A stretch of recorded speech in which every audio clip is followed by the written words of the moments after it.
आज हम स्टार्ट करने वाले हैं कंपैरेटिव स्टेटमेंट का, कंपैरेटिव इनकम स्टेटमेंट। पिछले वाले वीडियो में हमने बताया था कि कंपैरेटिव बैलेंस शीट होता क्या है, कैसे बनाना है, क्या फॉर्मेट होता है, सब बता चुके थे। तो आज स्टार्ट करने वाले हैं comparative income statement. Income statement इसका दूसरा नाम है comparative statement of profit loss भी बोला जाता है। दोनों का मतलब सेम है, दोनों का मतलब सेम है, कंफ्यूज नहीं होना। एग्जाम में कुछ भी पूछे, इनकम स्टेटमेंट चाहे प्रॉफिट लॉस, दोनों का मतलब सेम है। इसमें होता क्या है, इसका मतलब ये बोल, इसका डेफिनेशन है, कंपैरेटिव स्टेटमेंट का डेफिनेशन होता है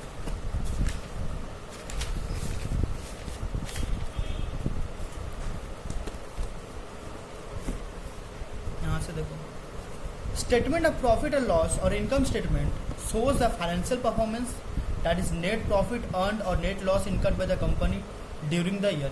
Comparative statement or profit and loss is the horizontal analysis of statement of profit and loss which shows operating results for the compared accounting periods, change in the data in the terms of absolute amount, and number third point, percentage from one period to another. इसका मतलब simple सा है, फिर से बोल रहे हैं हम।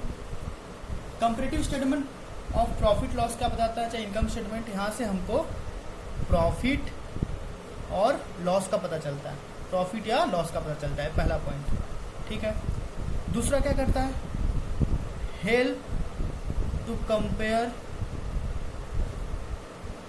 Income statement of 2 or more years. Help to compare income statement of 2 or more years. ठीक है, 2 साल का, मान लो 2016 का प्रॉफिट या लॉस और 2013 का प्रॉफिट या लॉस, दोनों को कंपेयर करने में हेल्प करता है क्या, comparative income statement. Number third point क्या है, help to compare between two companies, दो कंपनी, मान लो 2013 को, मान लो एक ए लिमिटेड है और एक बी लिमिटेड है। 2013 को इसका प्रॉफिट या चाहे इसका लॉस, दोनों को कंपेयर करने में हेल्प करता है, दोनों को कंपेयर करने में हेल्प करता है क्या, कंपैरेटिव इनकम स्टेटमेंट। ठीक है, इससे ज़्यादा कुछ थ्योरी पूछा नहीं जाता, वही सब definition, what do you mean by comparative income statement, हम लोग इससे क्या क्या एनालाइज कर सकते हैं। ठीक है, इसका बनाने का एडवांटेजेस क्या होता है, हम जैसे बता चुके हैं कि पहले कि 2 साल एक कंपनी अपना 2 ईयर को कंपेयर कर सकता है, कोई भी 2 ईयर को कंपेयर कर सकता है, ऊपर से 2 कंपनी के बीच में भी कंपैरिजन किया जा सकता है इसके द्वारा। ठीक है, कंपैरेटिव इनकम स्टेटमेंट। अब ये होता क्या, कैसे किया जाता है, इसका पहले फॉर्मेट दिखाते हैं।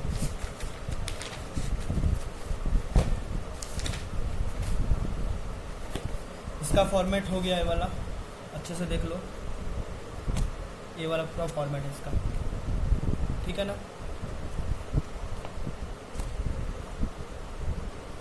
यहाँ पे देखो क्या लिखा हुआ है, statement of profit and loss पहले लिखना है, ये सब इतना सारा कुछ लिखना नहीं। यहाँ पे देखो पहले क्या है, जैसे हम लोग पिछले वाले किए थे कंपैरेटिव बैलेंस शीट, इसी तरह, बिल्कुल इसी तरह, बस सिर्फ फॉर्मेट चेंज है इसका। वहाँ पे था बैलेंस शीट, ये वाला मेरा इनकम स्टेटमेंट है। ठीक है, पहला क्या, रेवेन्यू फ्रॉम ऑपरेशन। ठीक है ना, रेवेन्यू फ्रॉम ऑपरेशन का मतलब होता है जो एक कंपनी मेनली इसके ऊपर डील करता है, जैसे एक रिलायंस टेलीकॉम कंपनी किसके ऊपर डील करता है, कम्युनिकेशन नेटवर्किंग के ऊपर डील करता है, तो वहाँ से जो इनकम मिलता है उसको बोलते हैं रेवेन्यू फ्रॉम ऑपरेशन। और एक एग्जांपल देते हैं, मान लो एक टाटा मोटर है, टाटा मोटर किसके ऊपर डील करता है, मेनली गाड़ी के ऊपर, इंजन के ऊपर, तो इसको बेचने पर व उसको बनाने के बाद बेचने पर कितना इनकम हुआ, वहाँ से कितना प्रॉफिट निकला, ये सब यहाँ पे लिखा जाता है, that is revenue from operation. मतलब एक कंपनी का जो मेन मोटिव होता है, जो उसका मेन सोर्स ऑफ इनकम होता है, उसको बोला जाता है revenue from operation. Other income का मतलब क्या होता है, जैसे कुछ कमीशन मिलना, बा कुछ एक्स्ट्रा प्रॉफिट होना, बा इधर से बाल लो, या फिर कोई एसेट्स है कंपनी का, उसको बेचने पर या खरीदने पर जो प्रॉफिट होता है, वो सब इसके अंदर आता है। ठीक है, तो इनकम में सिर्फ 2 ही आता है, क्या, revenue from operation and other income. Revenue from operation का मतलब जो उसका मेन काम होता है, जो उसका मेन गोल होता है, मेन उसका जो मोटिव होता है, उसके वहाँ से जो प्रॉफिट बाय इनकम होता है गेन, उसको बोलते हैं revenue from operation.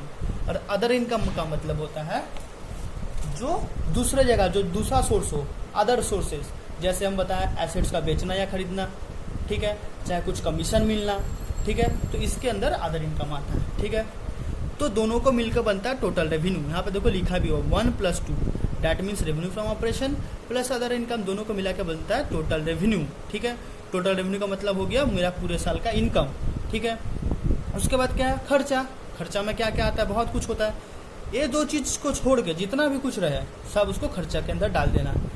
Revenue from operation, फिर से बोल रहे हैं, कंफ्यूज होने का एग्जाम में कोई ज़रूरत नहीं है। रेवेन्यू फ्रॉम ऑपरेशन और अदर इनकम दोनों को छोड़ के बाद में कि जितना कुछ मिले सब इसके अंदर डाल देना। Cost of material consume, purchase of stock in trade, change in inventories, work in progress, employ benefit expenses, finance cost, ये सब का तुम लोग अभी बहुत कुछ का मतलब नहीं पता है। वो तुम लोग एक पूरा चैप्टर आएगा जिसके अंदर पूरा डेफिनेशन को बताया जाएगा। तो इसके लिए वरी नहीं करना है, टेंशन नहीं लेना है। आराम से हम बोल रहे हैं कि दोनों चीज़ को छोड़ के जितना भी चीज़ आएगा सब एक्सपेंसेस के अंदर डाल देना। हो गया, तो मैं यहाँ पे टोटल रेवेन्यू निकल जाएगा और यहाँ पे मेरा टोटल एक्सपेंसेस भी निकल जाएगा। अब क्या, प्रॉफिट को कैसे निकालना है, हम लोग को पता है प्रॉफिट को कैसे निकालना है। प्रॉफिट कैसे निकालते हैं, जितना मेरा रेवेन्यू हुआ, मेरा जितना पास पैसा आया माइनस एक्सपेंसेस,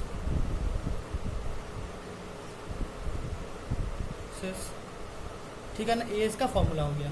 प्रॉफिट निकालने का क्या, जितना रेवेन्यू हुआ है और माइनस एक्सपेंसेस। मान लो रेवेन्यू तुम्हारा टोटल हुआ ईयर में 5 लाख और खर्चा हुआ 3,80,000, तो मेरा प्रॉफिट कितना निकलेगा, 1,20,000। सिंपल सा है, बस यही इसमें तो लॉजिक है। इसके बाद क्या होता है, गवर्नमेंट को टैक्स भी देना पड़ता है। तो टैक्स कैसे दिया जाता है, देखना, टैक्स का 2 तरीका होता है, ठीक है ना, 2 तरीका से दिया रहेगा क्वेश्चन में। एक ऐसा एक दिया रहेगा डायरेक्ट ₹40,000, मतलब सिंपल सा है, टैक्स हमको 40,000 रुपया देना है, बात खत्म। कितने को क्वेश्चन मिलेगा, tax at the rate of 20%, ठीक है ना। तो 20% किसका, जो मेरा प्रॉफिट हुआ है, जो मेरा फाइनल प्रॉफिट जो निकला है उसके ऊपर मेरा 20%, ठीक है। तो फिर से बोल रहे हैं, टैक्स का सिर्फ 2 तरीका होता है, डायरेक्ट एक अमाउंट बोल दिया जाएगा या चाहे तुमको रेट बता दिया जाएगा, 20%, 25%, बाय 10%, बाय 8%, जो भी बोल दिया जाएगा क्वेश्चन में। तो अगर 40% रहा तो उसमें तो टेंशन लेना नहीं, डायरेक्टली लिख देना। अगर 20% रहा तो 20% किसका निकालेंगे, प्रॉफिट का निकालेंगे, प्रॉफिट का 20% निकालेंगे। जो मेरा प्रॉफिट निकला है, जैसे 1,20,000, इसका 20% दैट इज 24,000, 24,000 मेरा टैक्स हो जाएगा, ठीक है ना। इस तरह से इसको करना है, ठीक है। आप इसका फॉर्मेट दिखा देते एक बार।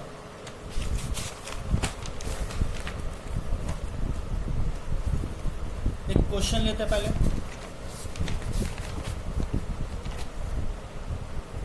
छोटा सा एकदम, ऐसे कोई बोला।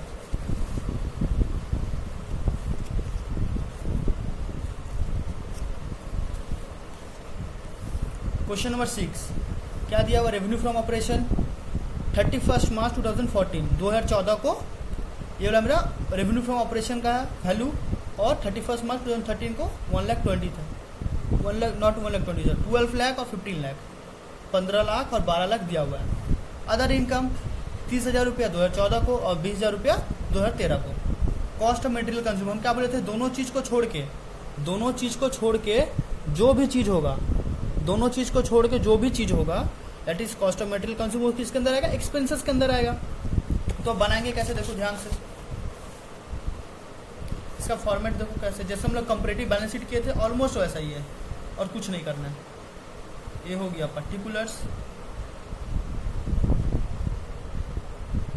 हेडिंग देना मत भूलना, कंपैरेटिव इनकम स्टेटमेंट, ठीक है ना। फॉर द ईयर जो भी रहेगा, जो साल के लिए कर रहे हैं फॉर द ईयर, जैसे इस क्वेश्चन में कर रहे 2013 और 14 के, 2013 and 14, for the year 2013 and 2014 किसके अकाउंट में कर रहे हैं, जो भी कंपनी के अकाउंट में कर रहे हैं उसका नाम लेंगे, इन द बुक्स ऑफ जो भी हो, ठीक है। जैसे यहाँ पे लिखा हुआ सिमोन लिमिटेड, ठीक है, वो लोग लिखेंगे। इसके बाद स्टार्ट पर्टिकुलर्स, फिर क्या होता है 2014 का वैल्यू दिया रहेगा तुमको, 2013 का वैल्यू दिया रहेगा। ठीक है, हम लोग को याद है कंपैरेटिव बैलेंस शीट जब किए थे तो उसमें क्या निकालते थे, एब्सोल्यूट चेंज और परसेंटेज चेंज। इसी तरह यहाँ पर भी सेम निकालना है, एब्सोल्यूट चेंज और परसेंटेज चेंज, फॉर्मूला भी सेम है, absolute change and percentage change. ठीक है, दोनों चीज़ सेम है।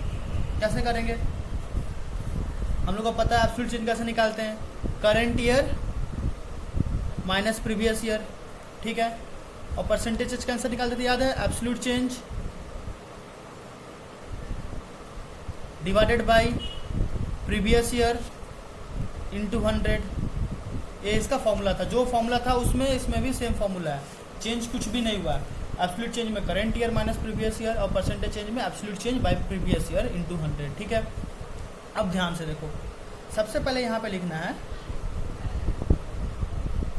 Revenue from operation.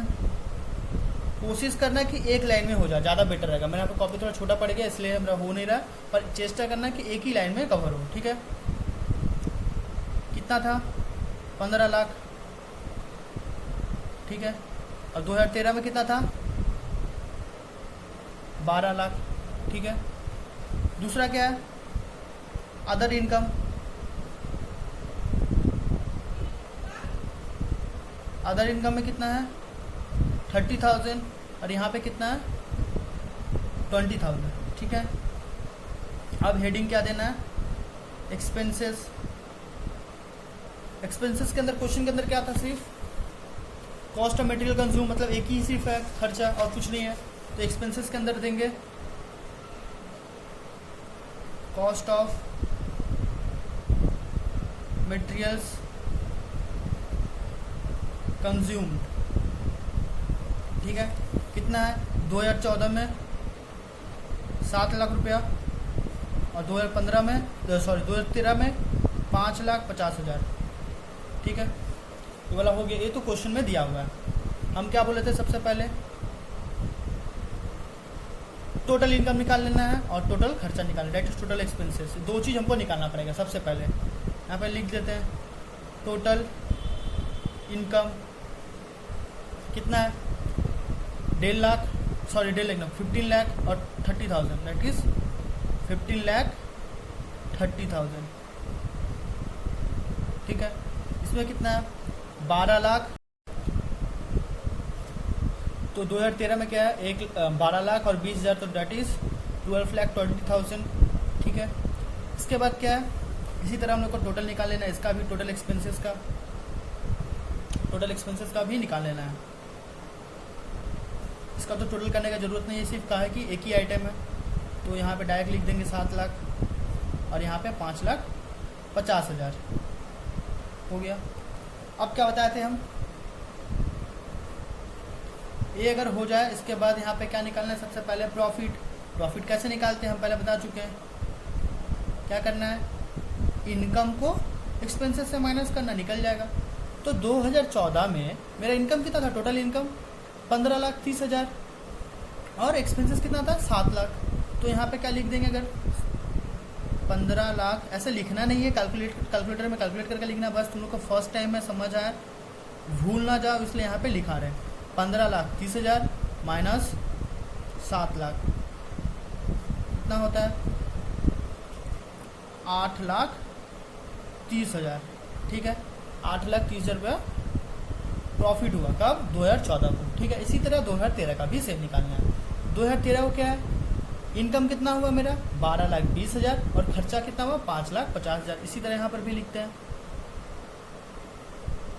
20,000 minus 5,50,000, that is कितना हो गया, 12 लाख।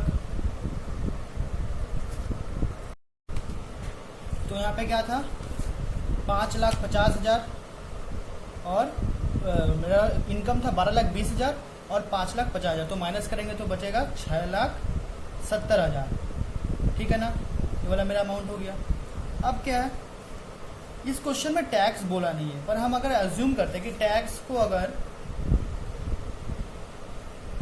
20% रखना है, ठीक है, टैक्स कितना है, 20%, तो क्या करते हैं, इसका 20% निकालेंगे। 2014 को जितना मेरा प्रॉफिट हुआ है उसका 20%, और 2013 का जितना 20% होगा मेरा जितना प्रॉफिट है उसका 20%। तो मेरा 2014 को प्रॉफिट हुआ है 8,30,000, उसका 20% कितना होगा? उसका 20% हो जाएगा 1,66,000, सॉरी 1,66,000, ठीक है।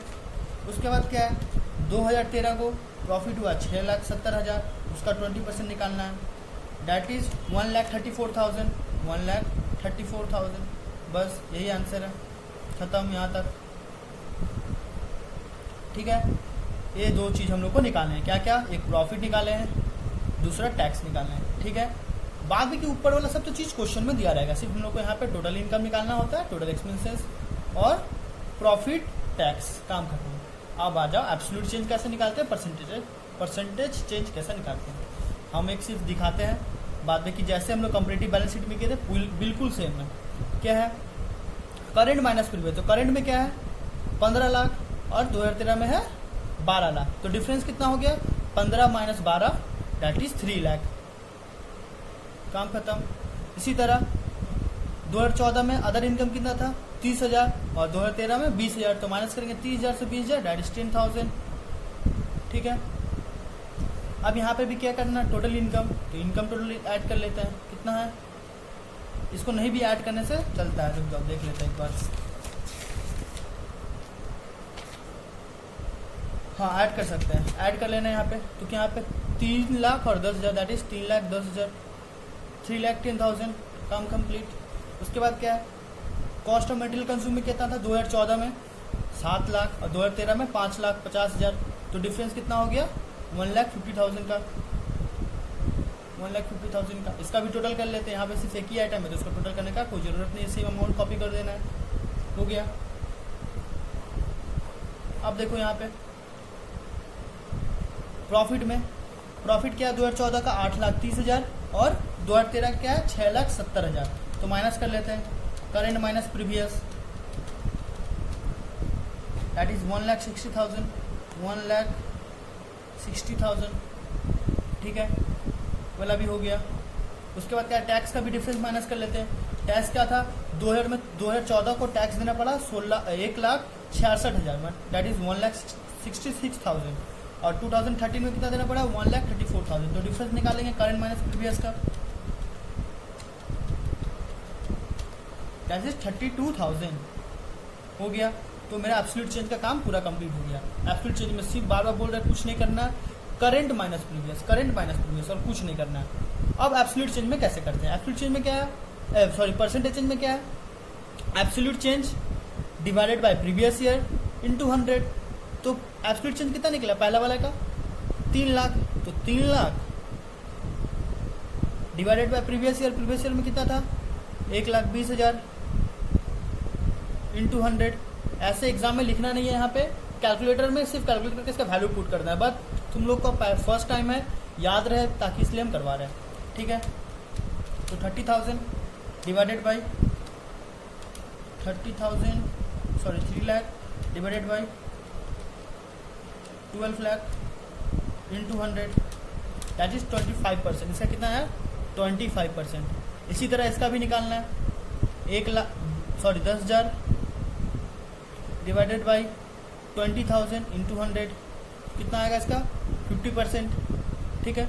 इसी तरह करके सबका निकालते जाना और कुछ नहीं करना है। तो परसेंटेज चेंज हम दिखा नहीं रहे, तुम लोग इसको घर में ट्राई करना। Thank you. आज के लिए बस इतना ही है। तो कंपैरेटिव हम लोग पूरा कंप्लीट कर चुके हैं। कंपैरेटिव का बैलेंस शीट भी हो गया है, कंपैरेटिव का इनकम स्टेटमेंट भी हो गया। नेक्स्ट क्लास हम बताएंगे कॉमन साइज स्टार्ट करने वाले हैं। Thank you.